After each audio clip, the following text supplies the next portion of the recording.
taking a bribe of $1 million. Remember, there's only one witness who alleged that. Certainly that witness may or may not have been believed. President Nieto denies that. But regardless, if you get to the level of the president, the Sinaloa drug cartel could not have existed, could not have been profitable to the level of billions, with a B, billions of dollars, without the cooperation of law enforcement. What's up? What it do, man? Check this out, man. A lot of y'all might. I'm gonna go back and do a backstory on El Chapo for people who don't know, but for the people who do know, what's up with El Chapo? El Chapo been in American custody for about 7 years. He been in ADX maybe 3-4 years. I'd have done 1,000 stories on ADX and how serious the restrictions are on ADX, but there's some new news. El Chapo, since about January of this year, in a bold new legal move, has been representing himself, although he can't speak or write in English. So they say that, he's been using his attorneys to file certain things that he want to file, that he want to dictate specifically. A couple of the things that he's trying to get done is that, I don't know if you can imagine ADX, but just imagine living in your bathroom, coming out your bathroom only for an hour or 2 or 3, maybe for the whole week. But anyway, they say El Chapo is trying to get he's saying that his lawyers was ineffective in New York, and his wife now lives in California, which is close to Florence, Colorado, and he'd like to be able to visit with her and his 2 daughters. And he also is claiming ineffective assistance of counsel. He's saying that there was evidence that was known to his lawyers that did not come out in the New York trial, but it's some handwritten letters that's been coming from ADX going to the New York Federal Court building, and some Latin, how do I want to say it? Some Latin news coverage outlets. Some Latin news coverage outlets have covered it, and I didn't see it on any other type of like American mainstream outlets, but I'm gonna let you see how it looks. Another thing that I don't know if a lot of people understand, like this whole thing that's going on with these Mexican cartels, it's like a movie right now. Now, pin this here. El Chapo went to trial in New York about 4 years ago. It was worldwide news. The star witness against him was the son of El Mayo Zambada, who's incarcerated right now, who they said that El Chapo's sons, which is a faction of guys called Los Chapitos, supposed to had allegedly set him up. So according to the Mexican papers and the papers from all type of Latin countries, they said that El Chapo's sons are returning the favor with this situation right here. Now, for those who don't know, Joaquin Guzman, El Chapo, and Ismael Zambada, El Mayo, they are alleged to be the founders or the co-founders of the Sinaloa cartel, one of the biggest joints in the whole world. But all of that has basically been challenged, and it's coming to a screeching halt with American drug enforcement intervention. But to read you a little bit of what's in the letters, because some of the letters that El Chapo wrote that I had some of the files of, I'll show it to you, right? They're in Spanish, so for my English-speaking subscribers, I'm going to read some of it, right?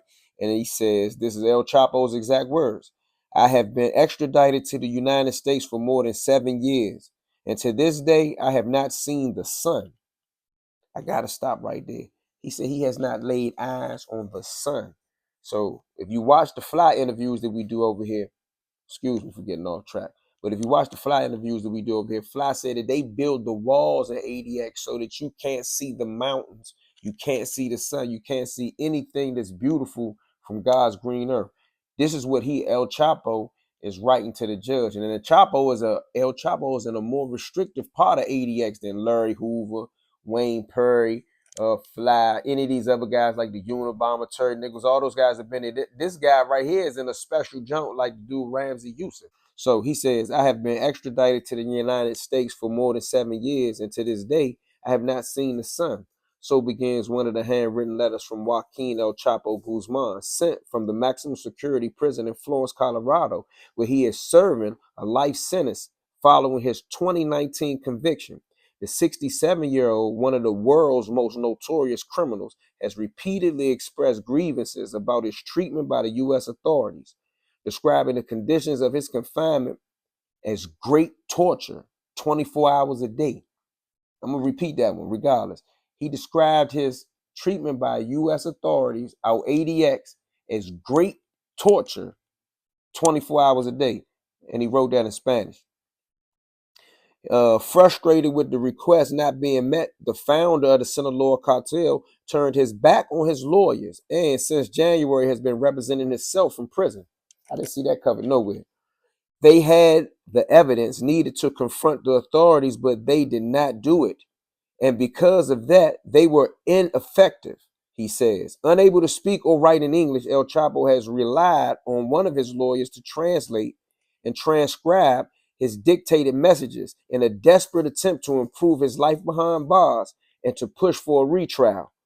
I don't even know if Chapo fully understand all his appeal rights, so like they got to get on top of that for him. Like he's in the whole country in a basement bathroom cell with no contact with people. He don't speak English. He don't write English, or at least that's the story playing. You know, he might know a little bit of English, but there's a video on here with some people from out the ADX saying that's all they say when the police come by. Me no speak English. Telephone, telephone, telephone.